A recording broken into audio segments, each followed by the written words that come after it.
Amy Adams. Well done for her bringing this to the House. Thank you. Claire Curran. Thank you, Mr Speaker. I'd like to make a few points about this bill.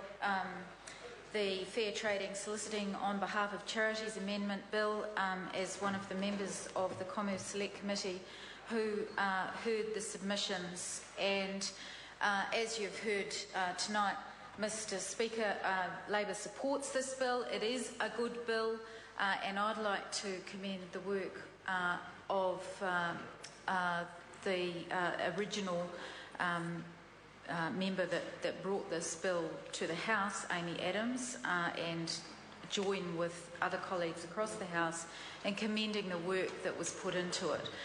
It is a solid bill. It deals with some important issues. It attempts to address some real issues of concern to the public. It's an issue that is that if you make a donation to charity, that it should be just that, a donation to charity, that not to a telemarketer necessarily, and that people who are donating to charity should have confidence that they are donating to that charity. And I note the contribution of the previous member around the SPCA, having just signed up 2 junior members to the SPCA from my own family, and it being the first organisation that I ever joined at the age of about 10, I know the importance of trying to, for charitable organisations, to try and have people that are committed to them, and especially from an early age, and for there to be confidence in those organisations. And so it should be that any member of the public should be confident that when they actually donate to a charity, that money, that they can be confident that the vast majority of that money is actually going to charity. And that is what this bill is trying to address. And I'd like to I guess reiterate what my colleague Leanne Dalzell just said to the House before, around the importance of that, and also the work that she did as the chair of that committee, and she is obviously very sorely missed on that committee. Well, certainly by members on this side of the House, and actually I would say that the committee, the previous Commerce Committee, was a very good committee and dealt with some important issues, and that this bill actually was one of the significant private members' bills that is now before the House, but that actually came before that committee. So anyway, I do want to reiterate what my colleague said around the intention of the bill being good, but that the mechanism did create a lot of discussion and a few headaches for the committee in terms of how to address it. And we certainly acknowledge that the issue that it was meant to address was causing public concern, but that the current Fair Trading Act's provisions regarding unfair practices provided for the prohibitions on conduct, but they didn't include positive provisions such as the disclosure requirement that this bill proposed, which is why we had to go down the pathway of recommending that a regulation power for the Governor-General to make regulations through an order in council was the mechanism that needed to be used, rather than what the original bill brought before the House.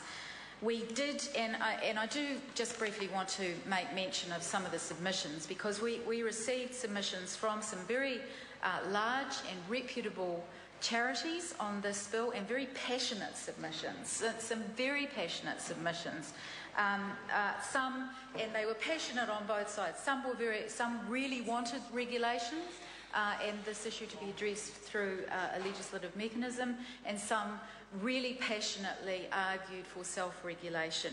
And just briefly, I just wanted to mention that the Fundraising Institute of New Zealand certainly argued in favour of the self-regulation mechanism supported by Barnardo's, which is a very reputable charity.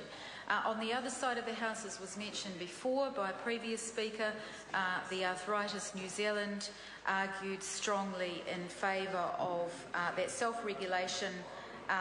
They weren't confident that self-regulation would be successful based on their past experiences, and that there was confusion, a lot of confusion around coordinating awareness days, and that they felt that there was very difficult for self-regulation to actually be effective. They were, and then again on the other side of the argument, there was Greenpeace New Zealand, and they brought a very passionate submission to the committee, which argued that while there was very good intent in this bill, that organisations like themselves would be disadvantaged through such legislation. And so there was a lot of juggling and argument and interesting discussion amongst the committee on this issue, and I think that what we've come up with is actually is addressing the issue. It's acknowledging the issue, but and I think, you know, reiterating what Leanne Dalzell said, that this did demonstrate the importance of the private members bill process. But there were issues with the way that the bill was drafted, and I think that how the committee has addressed it did come down on balance on this, on making this bill actually effective and work, and it demonstrated how a committee like the Commerce Select Committee can work very effectively on a good piece of legislation that's brought before it. So we commend it to the House. Dennis O'Rourke. Mr. Speaker, New Zealand First certainly does.